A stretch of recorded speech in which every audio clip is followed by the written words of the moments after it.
გამარჯობათ ბავშვებო, მე დაჩი მასწავლებელი ვარ. ჩვენ მესამე კლასში უკვე მეოთხე გაკვეთილი გვაქვს. წინა გაკვეთილზე ჩვენ ვისაუბრეთ ყველაზე მაღალ ადამიანებზე მსოფლიოში. მათი სიმაღლეები მათემატიკასთან დავაკავშირეთ. ასევე ვთქვით, როგორ უნდა ვიპოვოთ რიცხვის უახლოესი ასეული. დღეს ჩვენ ვიტყვით, როგორ ვიპოვოთ რიცხვის უახლოესი ათეული. ასევე გეომეტრიულ ფიგურებზე ვისაუბრებთ და გაკვეთილის ბოლოს, როგორც დაგპირდით, გავიცნობთ ჯადოსნურ კვადრატს, რომელიც 500 წლის არის. საქმე ბევრი გვაქვს, მოდით დავიწყოთ. ალბათ ყველამ იცით წითელ ქუდას ამბავი. ბებიასთან რომ მიდიოდა. მე მინდა ცოტა გადავაკეთო ეს ჩვენი წითელ ქუდას ზღაპარი და მოდით შევხედოთ დაფას. აქ არ ჩანს, დაფაზე არ ჩანს წითელ ქუდას სახლი. მე გეტყვით, რომ წითელ ქუდას სახლიდან ბებიას სახლამდე არის 900 მეტრი და აი წითელ ქუდა უკვე აი აქ არის, სადღაც აქ მოვიდა, სადაც 870 მეტრიდან 900 მეტრამდე დარჩენილი აქვს სულ რაღაც 30 მეტრი. ალბათ შეამჩნიეთ, რომ აქ ქოხებია, მრგვალ ათეულებზე, 870, 880, 890.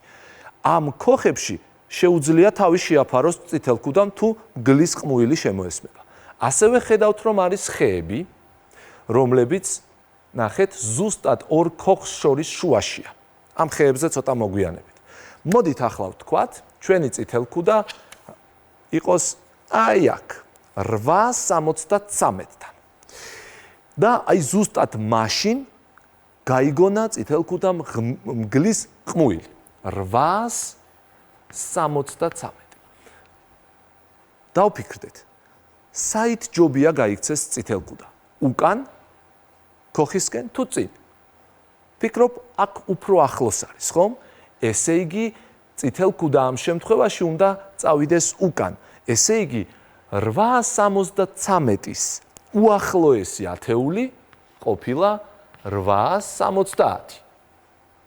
მოდით ახლა დავუშვათ, წითელ ქუდა არის აი აქ 878-დან. მე მგონი კარგად ჩანს, რომ ამ შემთხვევაში ჯობს, რომ თუ მგლის ყმუილი შემოესმება, წინ გაიქცეს და უკან აღარ დაბრუნდეს. ამ შემთხვევაში ის არის უფრო ახლოს აი ამ ქოხთან. ესე იგი, 878-ის უახლოესი ათეული ამ შემთხვევაში ყოფილა 880. კარგით, ახლა ასეთი კითხვა მაქვს. რა ქნას წითელ ქუდამ იმ შემთხვევაში, თუ ის დგას აი ზუსტად აი ამ ხესთან? აი ზუსტად აქ 885-თან და აი აქ გაიგონა მან მგლის ყმუილი. ის ზუსტად შუაშია, როგორც მე ვთქვი, ხომ? ხესთან დგას ამ ორ ქოხს შორის ზუსტად შუაშია. რა ქნას? წავიდეს უკან თუ წავიდეს წინ? ერთი და იგივე მანძილით არის დაშორებული. მაგრამ მე მგონი, რახან ის ბებიასთან მოდის? რატომ დაბრუნდეს უკან? რატომ იაროს წინ და უკან? არ ჯობია წინ წამოვიდეს? მეც ფიქრობ, რომ ესე იგი 885 ამ შემთხვევაში ჯობს წავიდეთ წინ და 885-ის აი უახლოესი ათეული ამ შემთხვევაში უახლოესი ქოხი ავირჩიოთ 890. მოდით ახლა შევაჯამოთ. ესე იგი, რა გამოვიდა? როდესაც ჩვენი წითელ ქუდა იყო 873 აი ამ წერტილში და ხე, რომელიც შუაშია, მის მარცხნივ იყო, ის მიდიოდა უკან. ესე იგი, 5-ზე ნაკლები როცა იყო ერთეულები. მიდიოდა უკან. მაგრამ როცა ერთეულები იყო 5-ზე მეტი ან 5-ის ტოლი, ის ირჩევდა იმ გზას, რომ წასულიყო წინ. ესეც ასე. ახლა, როგორც დაგპირდით, მინდათ გესაუბროთ გეომეტრიულ ფიგურებზე. მოდით დავიწყოთ აი ამით. რა ფიგურაა თქვენ ეს იცით, ეს არის სტეხილი. დააკვირდით აი ამ გვერდს, აი ამ დგენს, აი ამას დავაკვირდეთ, რომელიც არის გადმოხრილი. ეს არის გადახრილი. რაც შეეხება აი ამ დგენს, ის სწორად დგას. კუთხეს, რომელსაც ის ქმნის, ადრე ეძახდნენ სწორკუთხეს. ახლა მას ჩვენ უკვე ვეძახით მართკუთხეს. სად არის ასეთი კუთხეები, იცით ხომ? იცნობთ ხომ ამ ფიგურას? აი, მართი კუთხეები სად გვაქვს? და ზუსტად მაგიტომაც ამ ფიგურას ვეძახით მართკუთხედს. თქვენ ასევე იცით, რომ ასეთი კუთხეები აქვს აი ამ ფიგურას, რომელსაც ვეძახით კვადრატს. დიახ, თუ გვინდა რომ გავზომოთ ტეხილის სიგრძე, მე მგონი მარტივია. ამისთვის აი ეს საწრუპები, რომელიც მე მივაწებე ერთმანეთს, თითოეული სიგრძე უნდა მივუმატოთ ერთმანეთს. რაც შეეხება კვადრატს და პერიმეტრს, თუ აქ შევკრებთ გვერდების სიგრძეებს, მაშინ ჩვენ მივიღებთ პერიმეტრს. კვადრატის შემთხვევაში ყველაფერი ძალიან მარტივად არის. კვადრატს ყველა გვერდი ტოლი აქვს, განსხვავებით მართკუთხედისგან. მართკუთხედს მხოლოდ მოპირდაპირე გვერდები აქვს ტოლი. ესე იგი, თუ მე ვიცი, რომ კვადრატის ერთი გვერდი მაგალითად არის 5 სანტიმეტრი, ძალიან ადვილად დავითვლი პერიმეტრს. 5, 10, 15, 20. მაგრამ მოდით ახლა ცოტა მართკუთხედზეც ვისაუბროთ. ამისათვის დავემშვიდობოთ ჩვენ წითელ ქუდას.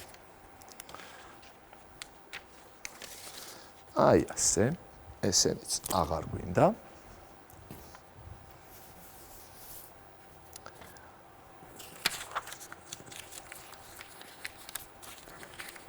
აი ასე.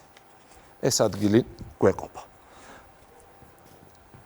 და მე დავხაზავ აი ამ მართკუთხედს. აი ასე დავხაზავ მოუნიშნავ წერტილებს, რომ ზუსტად ასეთი გამოგვივიდეს, შევაერთებ. ესეც ჩვენი მართკუთხედი. ახლა ვსვავ კითხვას. თუ სიგრძე, გრძელი გვერდი არის 28 სანტიმეტრი. სიგანე არის 12 სანტიმეტრი. რას უდრის პერიმეტრი? 28-ს დამატებული 12 არის 40, მაგრამ 40-ია პერიმეტრი. აი, სიგრძეს დამატებული სიგანე რა არის? ეს არ არის პერიმეტრი, ეს არის ნახევარ პერიმეტრი. ესე იგი, ჩვენ 40-ს კიდევ ერთი 40 უნდა დავუმატოთ, იმისთვის რომ მივიღოთ მართკუთხედის პერიმეტრი. ესე იგი, შევთანხმდით 28-ს თუ დავუმატებთ 12-ს და მივიღებთ 40-ს, რადგან ასეთი კიდევ გვაქვს ჩვენ ერთი წყვილი, გამოგვივა პერიმეტრი 80 სანტიმეტრი. პერიმეტრი გამოგვივიდა 80 სანტიმეტრი. ახლა ძალიან საინტერესო კითხვა უნდა დავსვა. არ იჩქაროთ. როგორ ფიქრობთ, რა იქნება იმ ოთხკუთხედის პერიმეტრი, რომელსაც მივიღებთ შემდეგნაირად? ამ მართკუთხედს თუ გავყოფ ზუსტად შუაზე. აი ამ ფიგურის პერიმეტრი რა იქნება? აი ასეთი კითხვა დავსვი. მართკუთხედის ნამდვილად იყო 80. ამ ფიგურის რა იქნება? ამ ოთხკუთხედის 40? შუაზე უნდა გავყოთ? ნახეთ რას ვიზავ, ავდგები და გავყოფ შუაზე. ეს მთლიანად შეგახსენებთ არის 80. ყოფ შუაზე. აი ასე. ერთად არის 80, თუ შუაზე გავყოფთ 40 იქნება აი ამ ფიგურის, აი ამ ტეხილის სიგრძე და არა მიღებული ოთხკუთხედის. ჩვენ კიდევ უნდა დავუმატოთ ერთი გვერდი.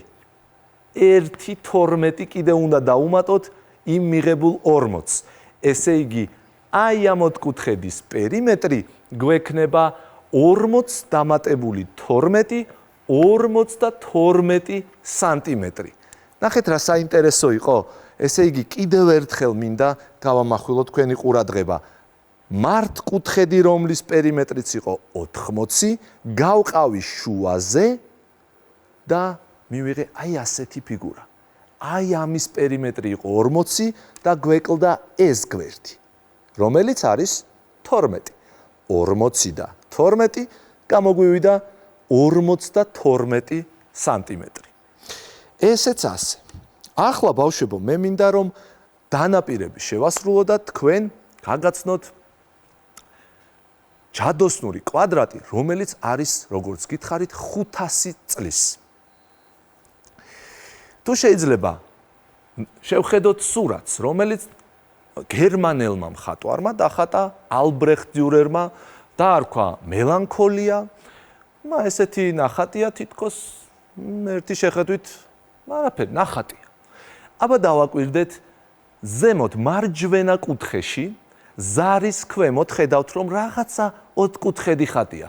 აბა ერთი შევხედოთ რა წერია იქ? რიცხვები. ესე იგი 1-დან 16-ის ჩათვლით რიცხვები არის განაწილებული ამ კვადრატში. თითქოს ისევ არაფერი განსაკუთრებული. დავაკვირდეთ ქვემოთ 15-ს და 14-ს. ეს რიცხვები მხატვარმა სპეციალურად შეარჩია. ნახატი დახატულია 1514 წელს. თითქოს ისევ არაფერი, რა მოხდა? დახატა ნახატი, ჩახატა ოთხკუთხედი, ქვემოთ 15 და 14 ჩაწერა, რომ მიეღო 1514 ის წელი, რომელ წელსაც ამ ნახატს ხატავდა. და რა?